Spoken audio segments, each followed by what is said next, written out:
거룩하사 주님 나라 임하시고 뜻이 이루어지이다.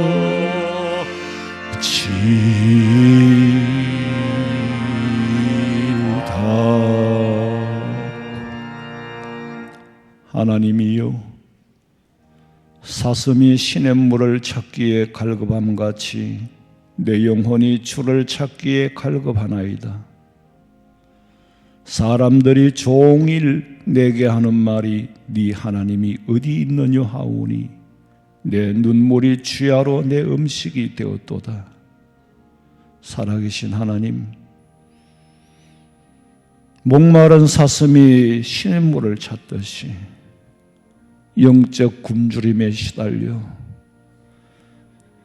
세상에는 소망이 없어 오직 하나님의 말씀, 하늘의 정보를 얻어 영생을 준비하고 영혼을 준비하기를 원하며 땅에서도 소망의 말씀 듣기 위하여 주의 전에 나와 예배하며 주님과 소통하기를 원합니다. 이 자리에 성령 하나님 임재하시어서 우리 성도들의 심령이 옥토가 되고 말씀이 마음밭에 떨어질 때에 결실하는 역사가 있게 하시고, 성령 하나님 만나고 돌아갈 수 있는, 교제하고 돌아갈 수 있는 귀한 시간 되기를 원하오며, 이 드리는 예배를 하나님 받아 연락해 주시옵소서. 다시 오실 예수님의 이름으로 기도하옵나이다. 아멘. 전능하사 천지를 만드신 하나님 아버지를 내가 믿사오며 그 외아들 우리 주 예수 그리스도를 믿사오니 이는 성령으로 잉태하사 동정녀 마리아에게 나시고 본디오 빌라도에게 고난을 받으사 십자가에 못 박혀 죽으시고 장사한 지 사흘 만에 죽은 자 가운데서 다시 살아나시며 하늘에 오르사 전능하신 하나님 우편에 앉아 계시다가 저리로서 산자와 죽은 자를 심판하려 오시리라. 성령을 믿사오며 거룩한 공회와 성도가 서로 교통하는 것과 죄를 사하여 주시는 것과 몸이 다시 사는 것과 영원히 사는 것을 믿사옵나이다. 아멘.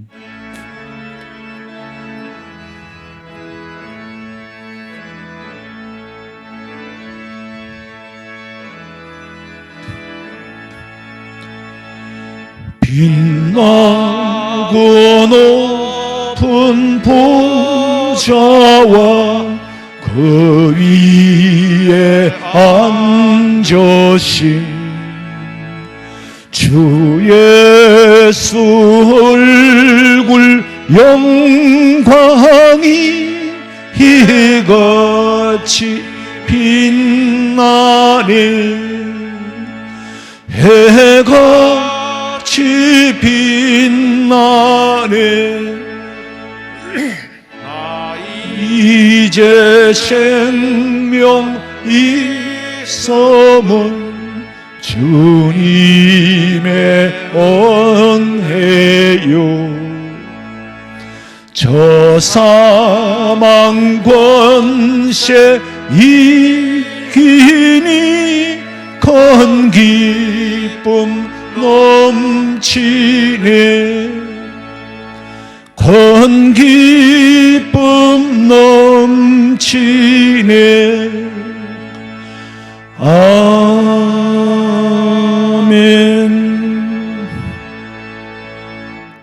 여호와는 나의 빛이요 나의 구원이시니 내가 누구를 두려워하리요.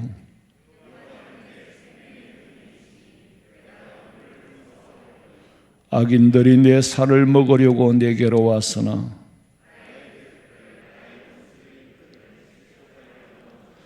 여호와께서 환난 날에 나를 그의 초막 속에 비밀히 지키시고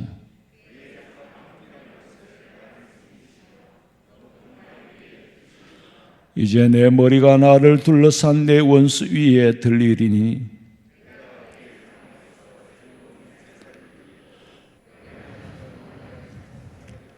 아멘.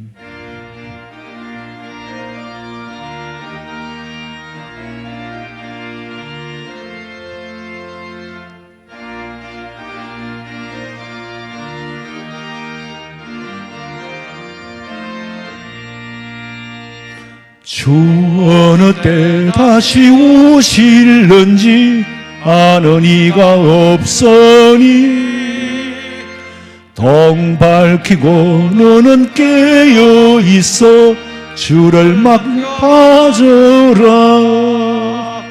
주 안에서 우리 몸과 마음이 깨끗하게 되어서 주 예수님 다시 오실 때에 모두 기쁨으로 맞으라.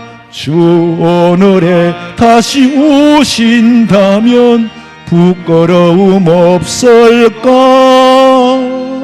잘하였다 주님 칭찬하며 우리 주실까?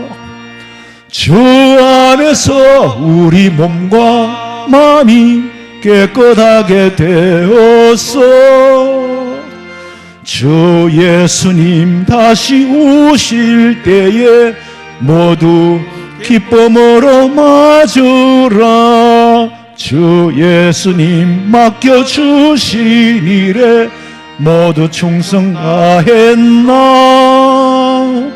내 맘속에 확신 넘칠 때에 영원 안식 얻겠네.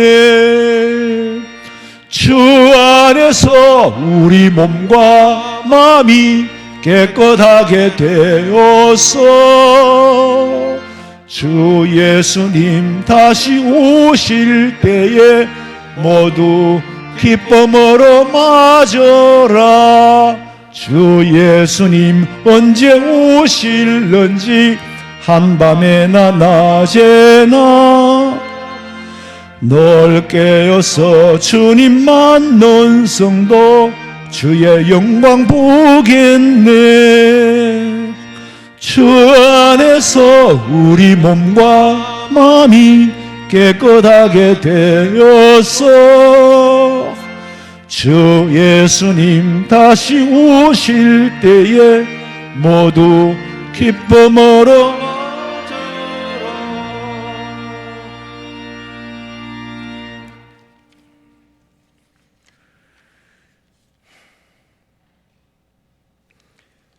하나님이 세상을 이처럼 사랑하사 우리를 죄에서 구원하시려고 화목 제물로 독생자를 세상에 보내신 사랑의 하나님, 하나님께서 이토록 우리를 사랑하신 것 같이 우리도 사랑 안에 거하면 하나님이 우리 안에 거하시고 하나님의 사랑이 우리 안에 온전히 이루어지게 하시는 하나님의 사랑과 은혜를 감사합니다. 지난 한 주간 우리의 모습에서 하나님의 형상을 나타내면서 살았는지 아니면 세상 속에 묻히어 하나님 자녀의 모습은 찾아볼 수 없이 살았는지 돌아보니 마음은 원하였으나 실제 모습은 그렇지 못했습니다. 욕심도 부렸고 미워하기도 했고 때로는 저주까지도 했지 않습니까? 용서받기는 하고 싶어 하면서 용서하지 못했습니다. 이해받기는 바라면서 이해하지는 못하였습니다. 이런 우리의 허물과 우리의 죄악을 용서하여 주옵소서. 만물은 하나님의 섭리대로 소생하여 꽃피는 봄날을 맞이하게 하시고 우리는 축복을 약속하신 주의 날에 하나님을 기쁘시게 하는 예배의 자리에 함께하도록 인도해 주신 은혜를 감사합니다. 이 예배에 마음을 같이하여 같은 사랑을 가지고 뜻을 합하고 한 마음을 품어 겸손한 마음으로 사랑을 나누는 하나님의 기쁨이 되게 하옵소서. 우리 화원 성명교회를 사랑하시는 하나님 아버지, 우리 교회는 하나님을 사랑하며 말씀을 사랑하며 교회를 사랑하는 교회가 되도록 인도하여 주셔서 사랑과 희락, 화평과 인내, 온유와 절제로 성령의 열매를 풍성하게 맺는 교회, 하나님의 능력이 함께하는 우리 교회가 되어가도록 역사하여 주옵소서. 이와 같은 교회로 이끌어가도록 세워주신 우리 목사님을 사랑하시고 함께하시는 권능의 하나님 아버지, 하나님을 사랑하며 하나님의 교회를 위하여 일생을 헌신하는 목사님에게 항상 성령으로 충만함을 주시며 건강한 지혜로 주셔서 거룩한 사명을 감당하게 하시며 육신의 건강함을 더하여 주셔서 능력의 하나님의 사랑을 선포하며 말씀을 증거하며 가르치기에 충만한 은혜를 주시옵소서. 오늘 예배에 선포할 말씀에도 역사하셔서 말씀의 능력을 더하시며 성령의 권능으로 함께 하셔서 말씀을 사모하는 주의 자녀들에게 빛 되신 예수님의 말씀을 믿음으로 받도록 영의 눈을 뜨게 하시고 마음으로 깨닫게 하시며 하나님의 영광을 나타내는 믿음의 사람으로 살게 하옵소서.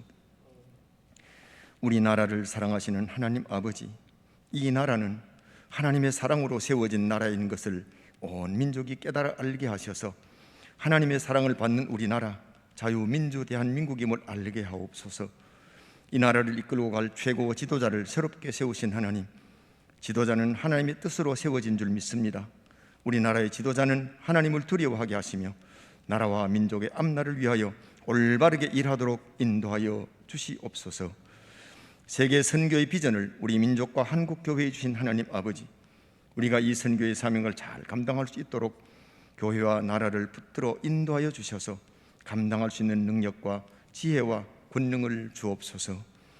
오늘도 선교의 현장에서 눈물로 기도하며 하나님 나라 확장에 헌신하는 주의 선교사들에게 능력을 더하시며 권능을 주시며 성령 충만을 주셔서 주의 나라가 왕성하게 하옵소서. 인류를 사랑하시는 하나님, 하루속히 코로나 역병이 지구촌에서 사라지게 하시고 사랑하는 인류를 용서하여 주시옵소서. 길이요 진리요 생명이시며 능력과 영광으로 다시 오실 예수님 이름으로 기도합니다. 아멘.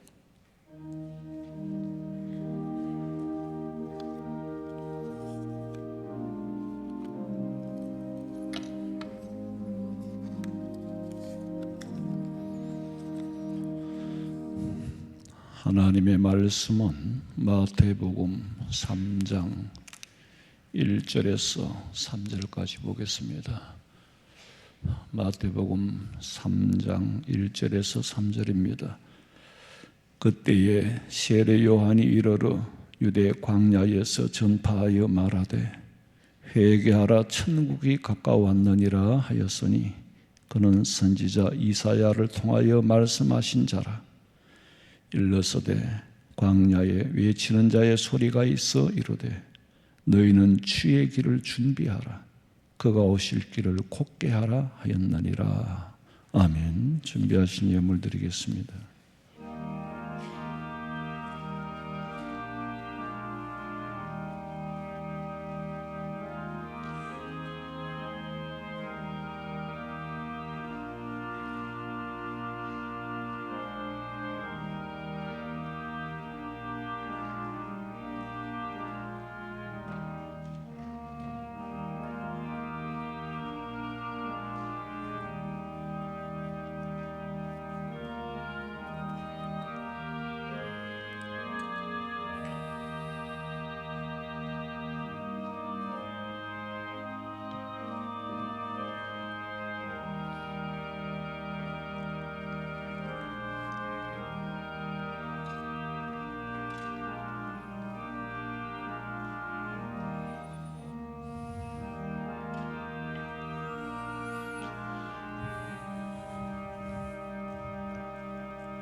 오늘 등록하신 분을 제가 소개할 때 잠시 일어서 주시면은 교회가 환영하겠습니다.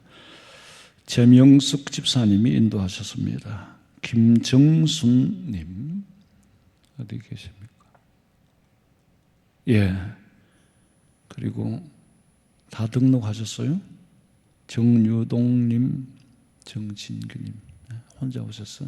예, 우리 손을 들어서 환영하겠습니다. 예, 환영합니다. 하나님 사랑하는 딸을 우리 아버지 교회로 보내주신 은혜에 감사를 드리며 사람의 일이 아니라 성령의 인도하신 발걸음인 줄로 알고 화원성명교회가 이 교회가 아니라 내 교회로 섬길 수 있도록 이 제단에 엎드려 기도할 때에 응답받게 하시고 여기서 찬양할 때에 하늘의 보좌를 움직이게 하시고 이 제단에서 찬양하며 하나님을 기쁘시게 하여 복받게 해 주시옵소서. 오늘 드린 모든 이 예물을 받아 연락해 주시되 시간도 몸도 마음도 다 드립니다. 마지막 때에 하나님이여 전쟁 다음에는 기근이 올 것인데 더위가 올지라도 두려워하지 않고 잎이 청청하며 가뭄은 해에도 결실이 그치지 아니하도록 성도들의 삶 속에 공고함이 없도록 채워주시기를 간절히 빌고 원하오며 다시 오실 예수님의 이름으로 기도하옵나이다. 아멘. 감사합니다. 앉으시면 되겠습니다. 광고 시간입니다. 주보 13면을 참고하시기 바랍니다. 오늘 3부 예배 후에 정기 재직회로 모입니다. 재직회 후에 당회로 모입니다. 그리고 돌아오는 4월 5일 화요일부터 우리 교회에서 서대원노회 72회 정기노회로 모입니다. 성내에 학습시설에 유아시설에 입교하실 분은 문답지를 가지고 공부도 하시고 기도도 하셔서 4월 23일 토요일 오후 3시 30분에 문답에 임하시기 바랍니다. 28구역에 나말분 권사님 지난 30일 소천하셨습니다. 유족들에게 위로가 있기를 바랍니다. 그리고 사랑의 게시판을 참고하시고 기도하시고 곧 입대하는 청년을 위해서 기도해 주시기 바랍니다. 참 혼란하고 혼탁한 세대에 삽니다. 큰 전쟁이야 자주 있는 건 아니지만은 지금 우크라이나와 같은 저런 전쟁.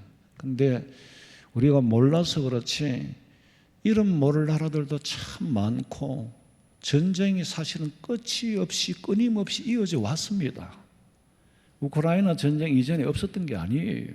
아프리카에도 내전이 있었고 계속 전쟁이 있어 왔습니다. 참 혼탁하지요. 그 남의 나라의 일이 아니고 이제 그 일이 우리의 일이잖아요. 전쟁 다음에는 반드시 기근이 오게 돼 있어요. 이 전쟁이 빨리 끝이 나야 좋겠는데 그렇지 않으면은 그 나라의 문제만이 아니에요. 사실 우리는 식량 작업도가 100%가 안 되잖아요. 식량의 문제는 굉장히 중요한 문제입니다. 이런 혼란한 시대에 수많은 정보를 접하고 삽니다. 거의 유튜브에 중독이 됐어요. 너나 할 것 없이 집에 가도 나도 마찬가지예요. 집사람하고 얘기를 안 합니다. 서로 유튜브를 가지고 그냥 보지 대화가 없어요. 그러다 보면 오만 가지 정보를 다 접하게 되잖아요.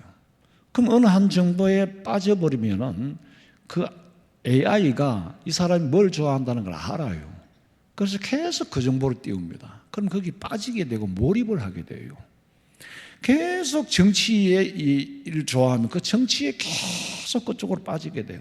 경제에 관심 있는 사람은 계속 부동산에 빠지게 되고 세상이 온통 부동산 세계 같아. 세상이 온통 정치판 같아. 또 건강의 정보를 들으면 온통 지금 다 죽을 것 같아요. 근데 객관적으로 보면은 저도 많은 정보를 보고 공부도 하고 그래요. 근데 다 성경 안에 있는 거예요. 성경 안에. 우리는 성경에 빠져야 돼요. 하나님의 말씀에 몰입해야 됩니다. 제가 하나님의 말씀에 몰입하지 않으면은 절대로 말씀을 전할 수가 없고 성령 하나님께서 깨달음을 안 주시면은요 여러분이 성경을 읽는 거나 제가 읽는 거나 아무 차이가 없습니다. 여러분은 성경 말씀을 들을 때에 세상 정보를 접하듯이 그렇게 하시면 안 돼요. 그건 다 스쳐 지나갈 일들이에요. 진리가 아니에요. 변합니다. 아무도 예측할 수가 없어요. 그러나 성경 말씀은 전지하신 하나님이 우리의 삶을 다 알고 계시고 전능하시어서 우리의 삶을 주관하시고 영원하시지 변함이 없어요. 불변하신 하나님이에요. 그리고 어디든지 계시는 하나님이에요. 자, 구약의 마지막 선지자가 말라기서로 끝나니까 말라기 선지자가 구약의 마지막 선지자인 줄로 알 수 있어요. 근데 사실은 말라기 선지자가 예언을 하고 400년 동안 예언이 없었어요. 하나님이 말씀을 안 주시니까. 그 기간을 중간기라 그래요. 400년이 지난 다음에 어느 날 하나님께서 사가랴에게 세례 요한을 보내는 거예요. 그 세례 요한이 예수님 전에 태어났거든. 그러니까 이름은 신약 성경에 기록됐지만 사실은 세례 요한까지는 구약의 사람입니다. 누가복음 1장 13절. 천사가 그에게 이르되 사가랴여 무서워하지 말라. 너의 간구함이 들린지라. 내 아내 엘리사벳이 내게 아들을 낳아 주리니 그 이름을 요한이라 하라. 사가랴는 제사장이에요. 예언은 없었지만 계속 제사는 이어져 왔어. 근데 어느 날 지성소에 들어가서 제사장의 직무를 다 하는데 천사가 사가랴에게, 제사장 사가랴에게 네 아내 엘리사벳에게 아들을 낳게 해주겠다. 아들이 없었어요. 얼마나 의의가 없겠어요. 얼마나 황당하고 당황스럽겠어요. 그래서 사가랴가 대답하기를 하나님, 내가 이것을 어떻게 알겠습니까? 이성으로도 알 수 없고 감당도 못하고. 누가복음 1장 18절에 보니까 내가 늙고 아내도 나이가 많아. 불가능하다는 거지. 불가능한 상태에 어떻게 아들을 주신답니까? 이 소식을, 이 말씀을 듣는 자리가 어디예요? 지금 성소예요.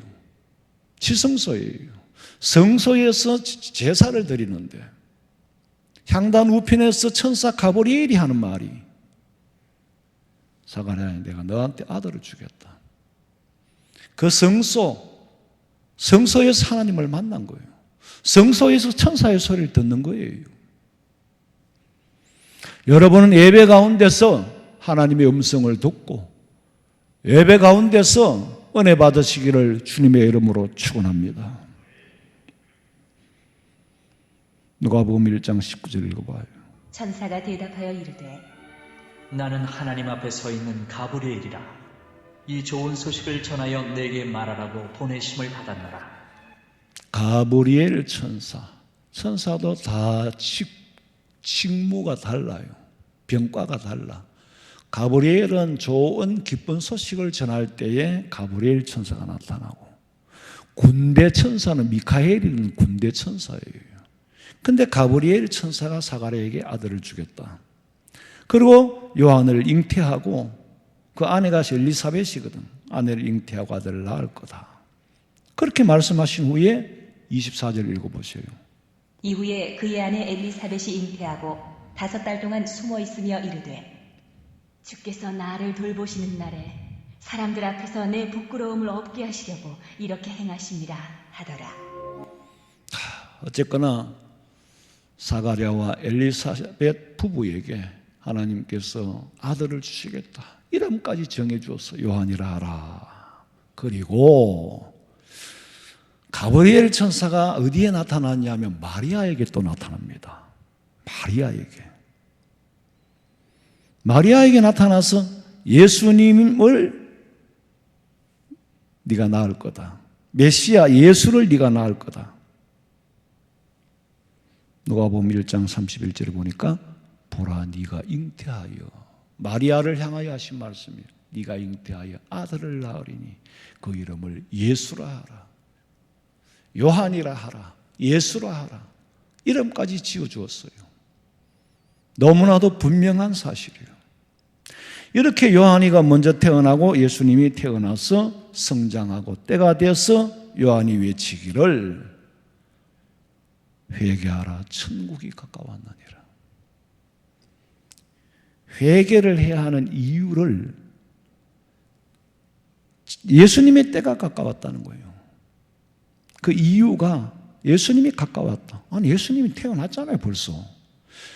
근데 예수님께서 태어나고 바로 아기가 어떻게 일을 해요? 예수님의 성장, 키가 자라고 믿음이 자라고 13살에 예루살렘 성전에서 가르치기도 하고 그러다가 정식으로 메시아로 선포할 때에 니들이 메시아로 맞이할 준비를 해라.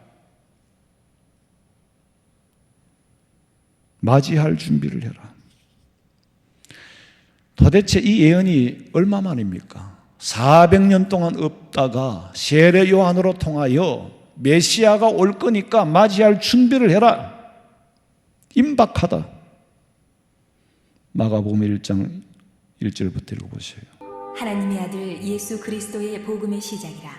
선지자 이사야의 글에 보라, 내가 내 사자를 내 앞에 보내노니 그가 내 길을 준비하리라. 광야에 외치는 자의 소리가 있어 이르되 너희는 주의 길을 준비하라. 그의 오실 길을 곧게 하라. 기록된 것과 같이 세례 요한이 광야에 이르러 죄 사함을 받게 하는 회개의 세례를 전파하니 온 유대 지방과 예루살렘 사람이 다 나아가 자기 죄를 자복하고 요단강에서 그에게 세례를 받더라. 세례 요한이 하는 말이 메시아가 올 때가 다 됐다. 이 말은 예수님이 이 땅에 이제 태어난다는 말씀이 아니에요. 이미 태어나셨어요. 그 메시아가 메시아로 선포할 때에 너희들이 그분을 메시아로 맞이할, 메시아로 믿을 마음의 준비를 해라. 그런데 이스라엘 백성들이 맞이했습니까? 안 했잖아요. 예수님을 맞이하지 못했기 때문에 예수님을 십자가에 못 박아 죽이고 그 죽인 피의 죄의 값은 2000년 동안 참혹하고 처참하고 비참하게 살아야 했습니다. 예수님을 맞이하지 못한 그 죄 때문에 회개하라 천국이 가까웠다라고 말했지만은 믿지 않고 받아들이지 않다가 그 후과가 어마무시한 2000년으로 끝나면 다행이에요. 앞으로 우리가 다시 오실 예수님 맞이할 준비하지 않으면은 2000년으로 끝나는 것이 아니라 2만 년, 아니 영원히. 예수님께서 이 땅에 오셔서 말씀을 전하는 것은 이미 천국이 이 땅에 상륙을 했어. 이 땅에 도륙을 했어. 상륙 작전을 했어. 내 속에 들어와 복음이 내 귀에 들릴 때 성령이 역사하고 믿음이 만들어지는 거예요. 믿음은 들음에서 난다. 아무리 들어도 성령의 역사가 없으면은 그저 흩은 말로 들리지 그게 진리로 믿을 수 있는 말씀으로 들리지 않습니다. 그러니까 믿음은 하나님 주신 은혜잖아요. 우리가 똑똑해서 예수 믿습니까? 아니에요. 말씀을 들을 때 믿어지는 것은 하나님의 선물이라. 웬 은혜인지 웬 사랑인지 어떻게 해서 나같이 못난 사람을 하나님의 자녀로 삼아주셨는지, 오늘 이 자리에 앉아 계시는 여러분은 신분 자체가 얼마나 복을 받았는지 이 땅에 살면서 몰라. 탈북자들 얘기 들어보세요. 대한민국에 태어난 것만으로도 복이에요. 근데 우리는 복인 줄 모르잖아요.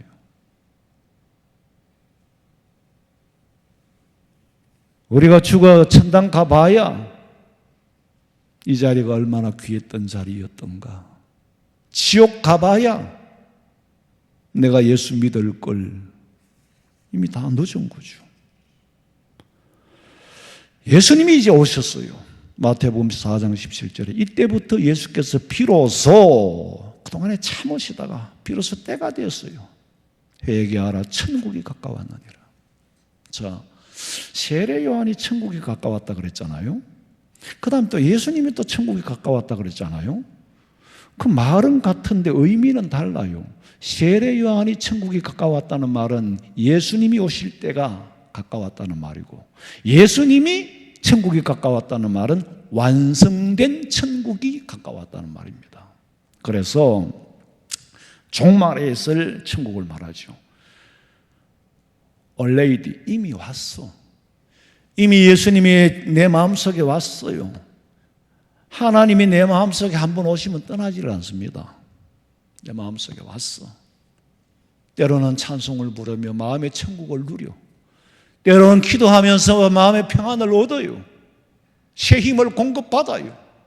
그것이 우리 현재의 삶이에요. 그러나 여기는 광야이기 때문에, 미완성된 광야이기 때문에 넘어지고 쓰러지고, 그것이 삶의 고달픔이잖아요. 왜? Not yet. 아직 완성은 안 됐기 때문에.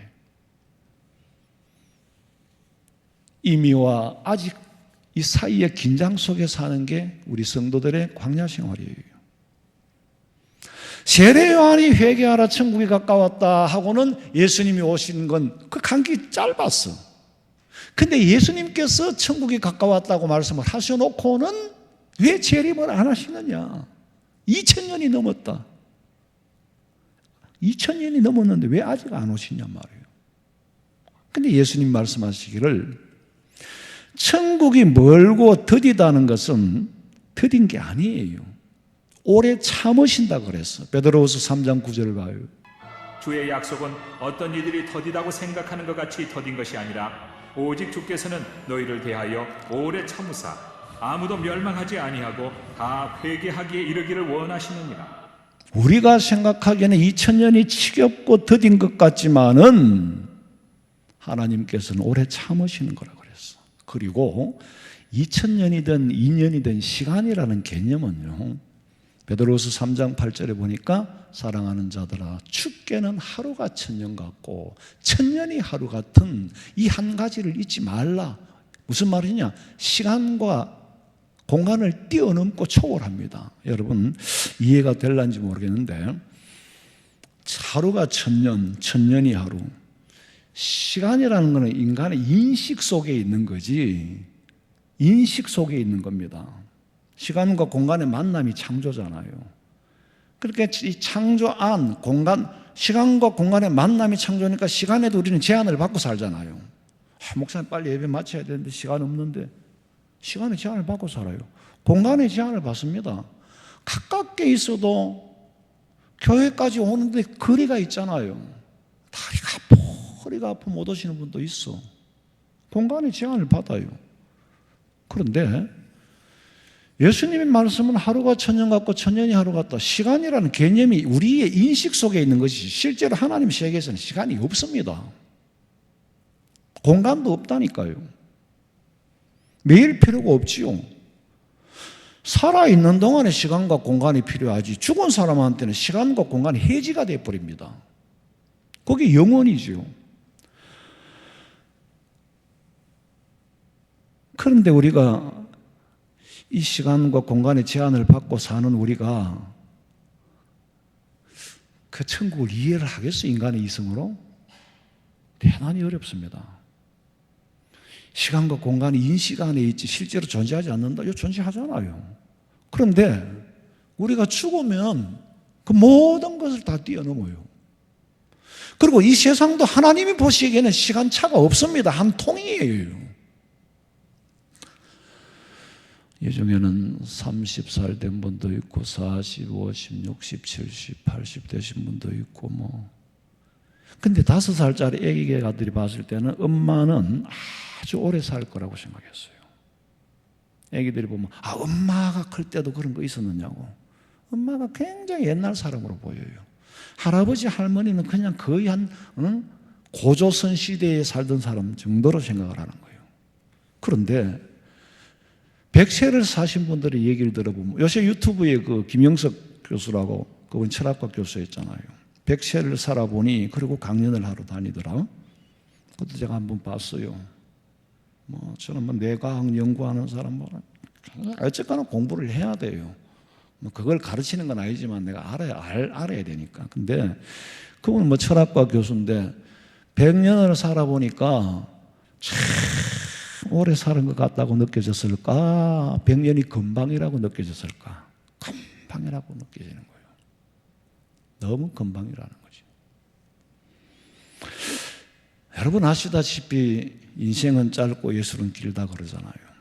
그런데 제가 성경을 읽고 연구하고 기도하는 가운데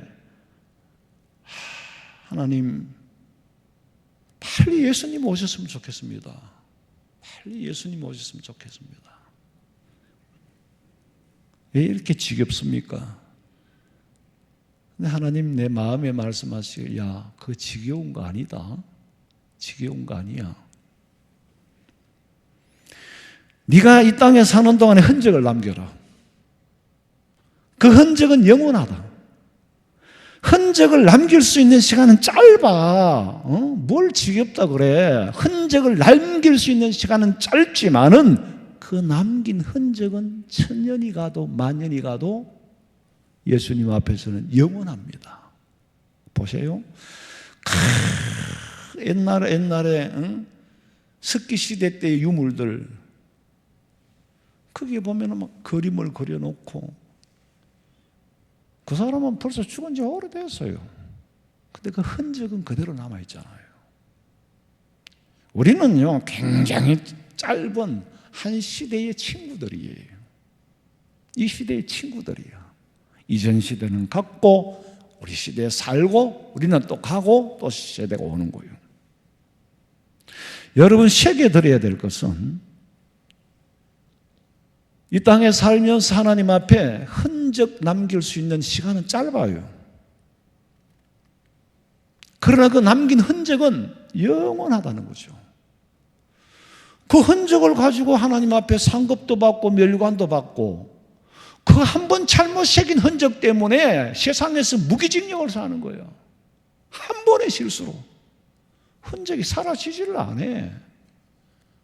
하나님 앞에 가면 영원히 지옥 생활을 하는 거지.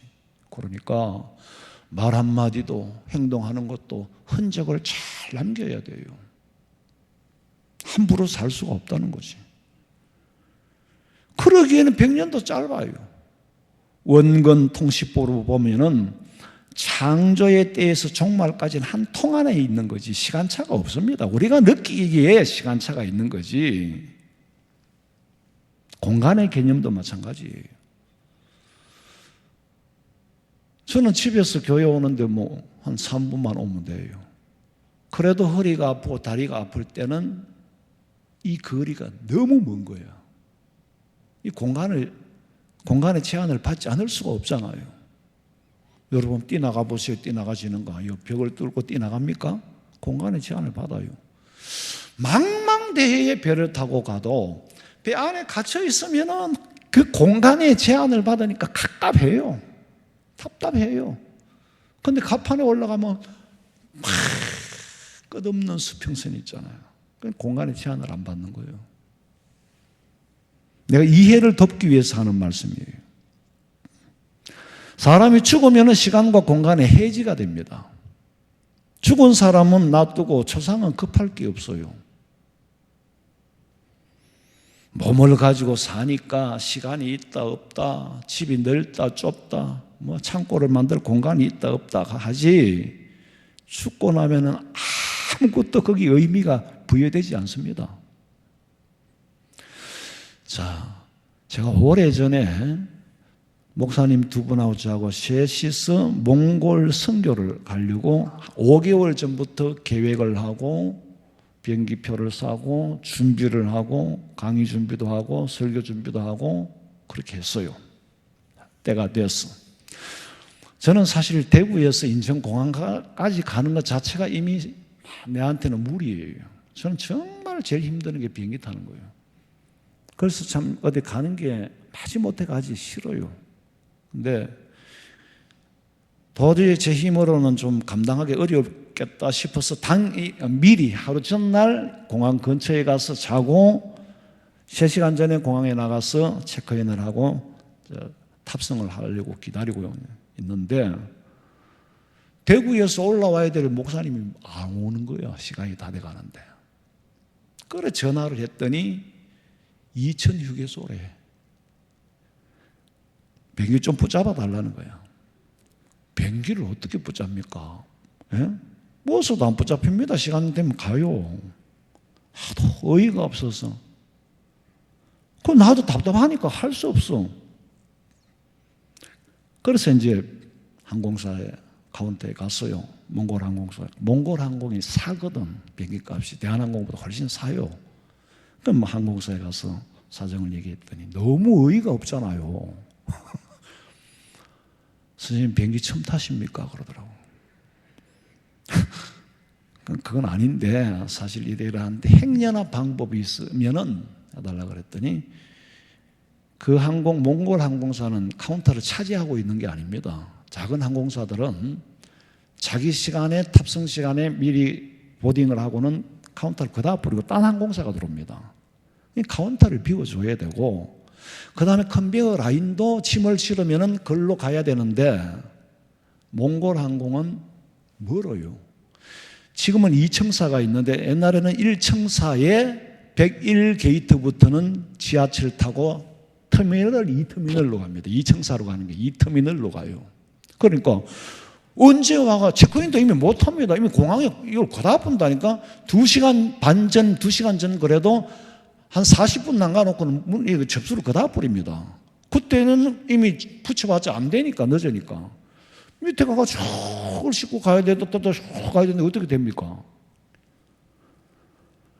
그런데 그 방법은 대한항공 같으면 가능하다 그러더라고. 그 대한항공은 체크인 하는 데서 짐을 얹으면 컨베이어가 돌아가서 바로 대한항공에 실려요. 제일 가깝기 때문에. 그건 국제기기 때문에 제일 잘 해놨죠. 한국 사람은 대한항공 제일 타기가 좋습니다. 대한항공 같으면 40분 전에만 와도 여기 항상 체크를 하니까 그리고 특별하게 컨베이어를 뭐 위에 하든지 그러니까 짐 싣는 데도 가까우니까 다니는데 몽골 항공은 안 된다는 거예요. 그러고는 그 사람이 지금 이거 뭐야 챙기가 갑부리더라고. 갑부리 그 다음에 형광빨에 보였거니 다른 에어라인이 거기서 들어오는 거야. 다른 직원이 와버리는 거야. 할 수 없이 이제 저 혼자 갔죠. 전용 카운터가 있는 게 아니고 순식간에 몽골 항공사 났다 순식간에 다른 항공으로 바뀌어버린다니까. 근데 대한항공은 창구도 계류장도 쏴물 컨베이어도 전부 탑승구하고 바로 연결이 되어 있기 때문에 참 쉬워요. 근데 같은 그 시간이라도 나도 진짜로 줄이 타는 거예요. 오는 사람도 줄이 타는 거예요. 근데 시간 전에 보다 갚으면 되나 안 되지. 그 거리 공간을 뛰어넘을 수가 없잖아요. 예수님 같으면 가능해요. 예수님 같으면. 부활하신 예수님께서 시간과 공간을 초월해서 엠마오로 가던 제자들에게 불시에 나타났어. 누가복음 24장 13절 봐요. 그날에 그들 중 둘이 예루살렘에서 25일이 되는 엠마오라 하는 마을로 가면서 이 모든 된 일을 서로 이야기하더라. 그들이 서로 이야기하며 문의할 때에 예수께서 가까이 이르러 그들과 동행하시나 그들의 눈이 가리어져서 그인 줄 알아보지 못하거늘 불현듯 호련히 나타나서 길 가는 제자들에게 나타나서 길을 가면서 얘기도 하고 심지어는 식사도 하고 축사하고 떡도 떼주고 예수님이다 할 때 예수님은 사라져 버렸어. 24장 31절에 보니까 그들의 눈이 밝아져 제자들이 비로소 예수님을 알아볼 때에 그인 줄 알아보더니 예수는 그들에게서 뭐하더라? 보이지 않더라. 축지법을 쓰는가? 예수님은 시간과 공간에 매이지 않습니다. 우리가 가서 살 천국은 시간과 공간에 매이는 게 아니에요. 순식간에 사라져 버리는 거예요. 그제야 제자들이 예수님이 하시던 말씀 이제는 기억이 나는 거예요. 24장 32절 읽어봐요. 그들이 서로 말하되 길에서 우리에게 말씀하시고 우리에게 성경을 풀어주실 때 우리 속에서 마음이 뜨겁지 아니하더냐. 그때는 몰랐어. 뜨거워도 뜨거운 줄 몰랐어. 예수님이 떠나시고 난 다음에 아하, 이제야 돌아보니 예수님의 말씀을 들을 때에 가슴이 뜨겁지 않더냐. 성령이 역사했어. 근데 깨닫지를 못하는 거예요. 제가 성도들 목회하면서 이렇게 상대를 내보면 참 후회하는 사람들이 많아요. 그때는 그 말이 무슨 말인지 몰랐다는 거예요. 이제야 그 말이 깨달아진다는 거지. 이제야. 또 어떤 분은 그때 그렇게 했어야 하는 건데, 그건 다 소용없는 얘기예요. 그때 못 알아들었던, 그때 알아듣고 못했던, 그때 믿었고 그때 회개했어야 되는데 다 의미 없는 얘기예요. 그런데도 시몬 베드로에게는 나타나 보였습니다. 알았습니다. 다른 제자들은 부활의 사실을 듣고도 허탄한 듯, 뭔 그런 일이 있겠느냐. 부활할 것 같으면 죽지를 말아야지. 다 떠나버렸어. 근데 베드로는 무덤에 가봤어요. 부활의 소식을 듣고. 누가복음 24장 11절. 사도들은 그들의 말이 허탄한 듯이 들려 믿지 아니하나 베드로는 일어나 무덤에 달려가서 구부려 들여다보니 세마포만 보이는지라. 그 된 일을 놀랍게 여기며 집으로 돌아가니라. 흩은 소리로 듣는 사람은 아무 의미가 없습니다. 똑같은 말씀을 전해도 흩게 듣는 사람한테는 유익이 없다니까. 얼마나 이걸 말씀이라는 거 그래요. 얼마나 내가 소중하게 받아들이느냐에 따라서 가치가 발생하는 거지. 소중하게 받아들이지 않으면 가치가 발생하지를 않습니다. 작은 티스푼 하나도 내가 유용하게 쓸 때의 가치가 발생하는 거지. 쓸 줄 모르면은 아무 가치가 없어요. 개발의 주석을 받고 개발의 보석을 받은들 무슨 의미가 있겠어요? 준비되지 않은 사람은 비행기도 못 타요.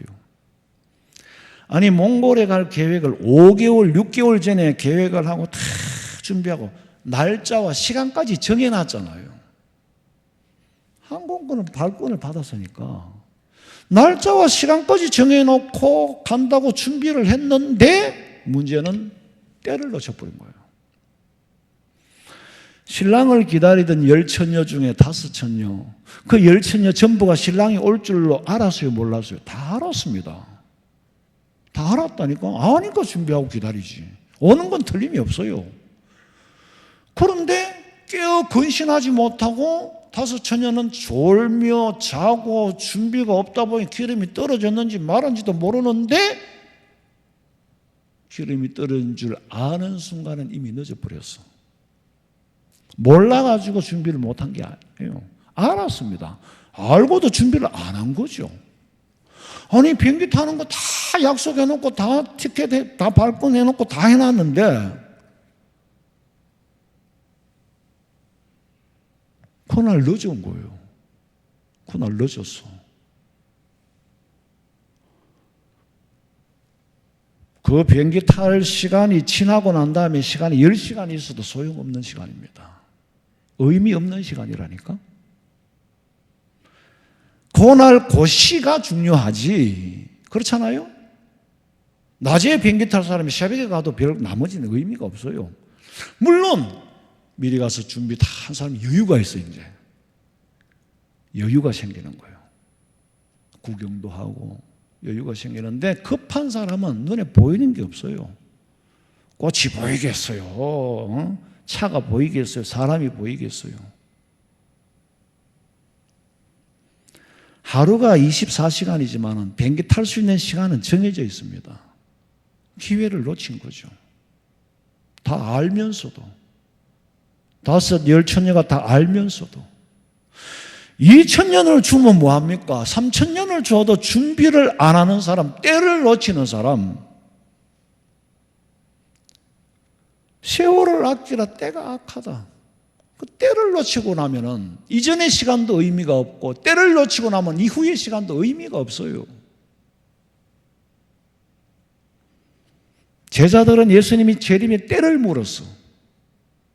그런데 예수님 대답하시기를 사도행전 1장 7절 봐요. 이르시되 때와 시기는 아버지께서 자기의 권한에 두셨으니 너희가 알 바 아니고 오직 성령이 너희에게 임하시면 너희가 권능을 받고 예루살렘과 온 유대와 사마리아와 땅끝까지 이르러 내 증인이 되리라 하시니라. 너희들이 내 증인이 되리라. 되라가 아니에요. 되리라. 되고 말 거다. 그럴 때에 예수님이 상황을 말씀해 주십니다. 근데 그 날과 그 시는 아무도 모른다고 그랬어. 아버지의 권한에 있다. 아버지가 상황을 보고 보내면 와야지. 의미를 암시해 주고 있는 거예요. 범사에는 다 때가 있어요. 근데 준비한 사람은 오늘 오시든지 내일 오시든지 상관이 없어요. 근데 중요한 것은 이제는 떠날 시간이 됐고 오실 시간이 돼 간다는 거. 철도를 왜 이래 시내 요새도 옛날에 원대 건널목에 자갈마당 그 건널목에 건너가려고 그러면은 이제 기차가 올 때 되면 딸랑딸랑 그러면 양쪽으로 탁 바리케이트가 치잖아요. 딸랑딸랑 하면 벌써 기차가 가까이 오고 있다는 거예요. 그럼 영문이 나와가지고 이제 못 가게 하죠. 제 귀에는 마치 그 기차가 곧 올 거라고 딸랑딸랑 하는 소리 같이 들려. 천국이 가까웠다. 우리는 지금 말세 중에 지 말에 산다는 것 정도는 다 알고 계시잖아요. 자, 비행기를 타도 인천에 사는 사람, 공항 주변에 있는 사람은요, 시간대가 쫓아 뛰어나가면 돼요. 한 2시간 전에만 가면 돼요. 그런데 대구에서 있는 사람은 2시간 전에 가려고 그러면은 그 2시간 전에 도착하려고 하면 최소한으로 4시간, 5시간을 미리 잡아놔야 돼. 왜냐하면 거리가 먼 만큼 리스크도 많이 발생한다고.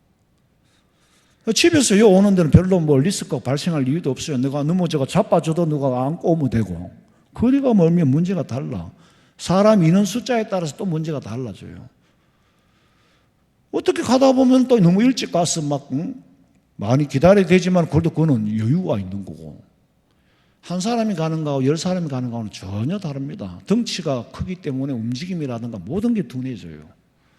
여러분 제가 설교를 하잖아요. 5명 앉혀놓고 하는 거하고 많이 앉혀놓고 하는 거하고 전혀 부담이 다릅니다. 숫자가 많으면 많을수록 굉장히 짐이 무거워요. 차오간 그런 리스크를 안고 있으면서도 그걸 준비를 안 하는 거예요. 어떤 때는 막 여와서 이렇게 오래 기다릴 거 말라고 첫 새벽에 출발합니까? 하고 막 원망하고 불평하는 분도 계신. 참 교인들도 보면 참 힘들어요. 교인들 데리고 어디 가는 거는 정말 힘들어요. 여러분 지금이 어느 때입니까? 로마서 13장 11절 읽어봐요. 또한 너희가 이 시기를 알거니와 자다가 깰 때가 벌써 되었으니 이는 이제 우리의 구원이 처음 믿을 때보다 가까웠습니다. 니들이 시기를 알잖아. 둠스데이, 종말의 시계가 초침이 어디까지 가 있는지 알잖아. 수없이 가르쳤으니까. 2000년 동안 가르쳤으니까. 이 시기를 이미 알거니와 알잖아. 자다가 이제는 깰 때다. 자다가 벌써 깰 때가 됐다는 거예요. 이 이유는 우리의 구원이 처음보다 가까웠다. 바울로 통해서 최고 통첩을 하십니다. 로마서 13장 12절 읽어봐요. 밤이 깊고 낮이 가까웠으니 그러므로 우리가 어둠의 일을 벗고 빛의 갑옷을 입자. 낮에와 같이 단정히 행하고 방탕하거나 술 취하지 말며 음란하거나 호색하지 말며 다투거나 시기하지 말고 오직 주 예수 그리스도로 옷 입고 정욕을 위하여 육신의 일을 도모하지 말라. 빛의 갑옷을 입자. 빛의 갑옷을 입자. 육신이 사는 동안에 육신의 일도 해야 하건만은 그것이 목적이 돼서는 안 된다.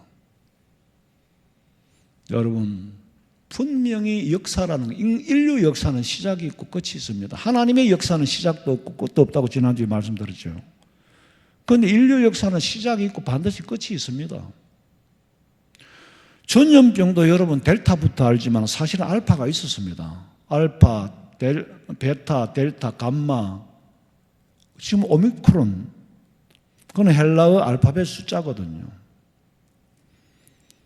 이걸 가지고 뭐 겁을 주고 막 우리가 뭐 긴장하고 그런 건 아닌데, 우리가 어떻게 생각하느냐고 아무 상관없이 하나님의 시간표와 계획표는 그대로 진행되고 있습니다. 그대로 진행되고 있다고.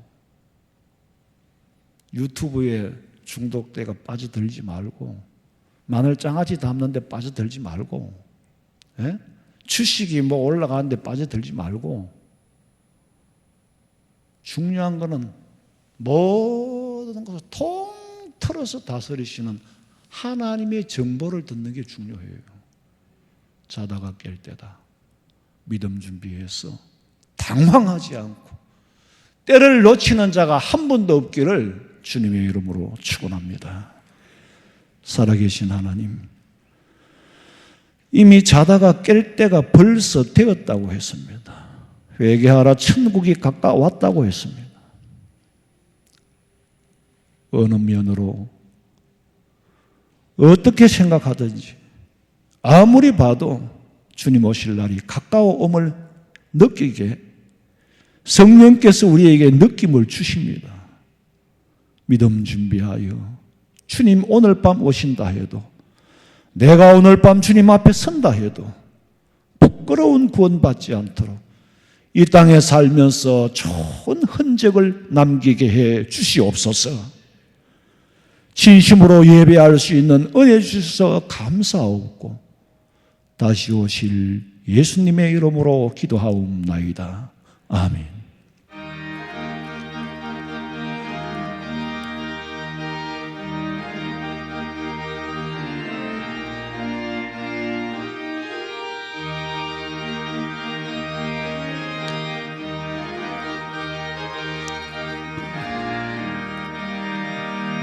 신랑 대신 예수께서 다시 오실 때 밝은 등불 들고 나갈 준비 됐느냐. 그날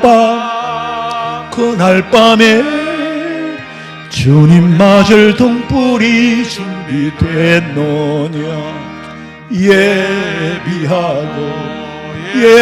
예비하라. 우리 신랑 예수 오실 때 밝은 등불 손에 들고 기쁨으로 주를 맞겠네. 주를 나와 맞으라는 소리 들릴 때 기뻐하며 주를 맞이할 수 있느냐. 그날 밤에 주님 맞을 등불이 준비됐느냐.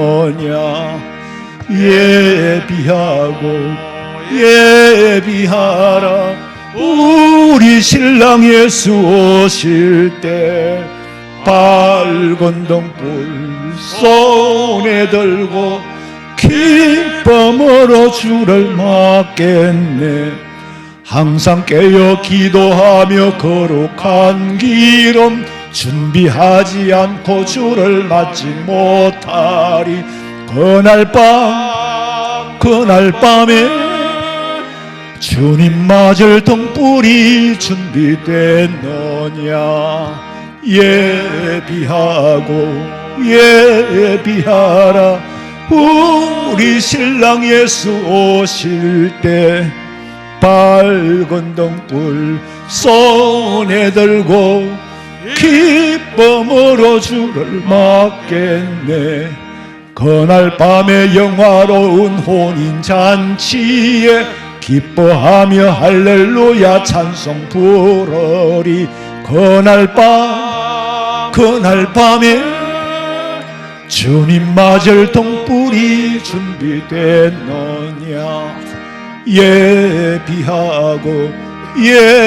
예비하라.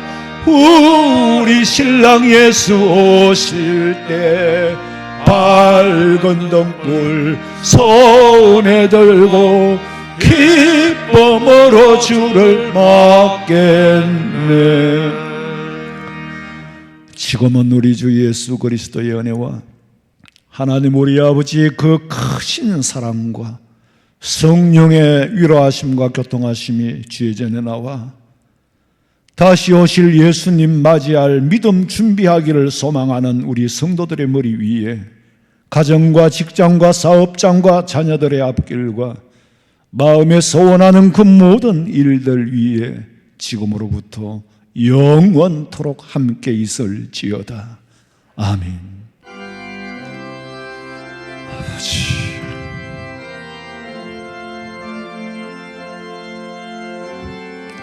아버지,